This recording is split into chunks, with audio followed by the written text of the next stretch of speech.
Les événements dont la campagne est lancée ce jour remontent du 7 mai 2017 à Tshisoukou, village situé à 120 km de Kananga, dans le groupement de Bakwanzeba, en territoire de Kazumba. Cette situation malheureuse avait coûté la vie de près de 100 000 personnes, tel que l'indique Maître Dominique Kambala Nkongolo, coordonnateur de la société civile congolaise pour l'état des droits.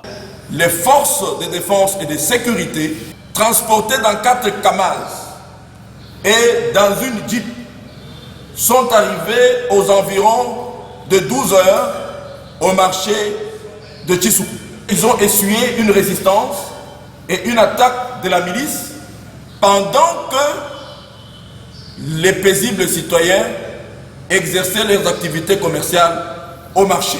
Le rapport à notre possession indique 60 personnes adultes tuées, dont 19 enfants.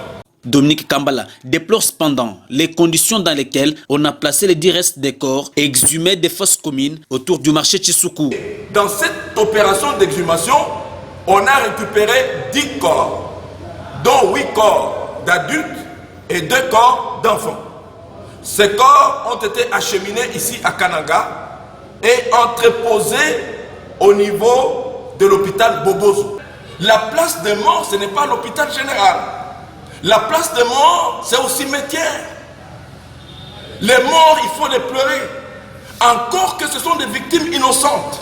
Voilà ce qui le pousse à lancer cette campagne de récolte des fonds pour l'inhumation des 10 restes des corps, dont 2 pour enfants, dans des normes africaines. Cette activité est organisée de la manière suivante. Elle consiste juste dans la collecte de fonds de toute âme éprise d'humanité. Toutes les couches de notre population. Nous vous tendons notre main envers nos amis qui continuent à souffrir. Nous comptons sur la presse. Nous n'avons rien à vous donner. C'est une action humanitaire. Il faut noter que séance tenante, quelques personnes ont souscrit, entre autres, André Claudel Loubaya, député national, Nathalie Kambala Loussé de FMMDK, la presse locale, pour ne citer que ceci.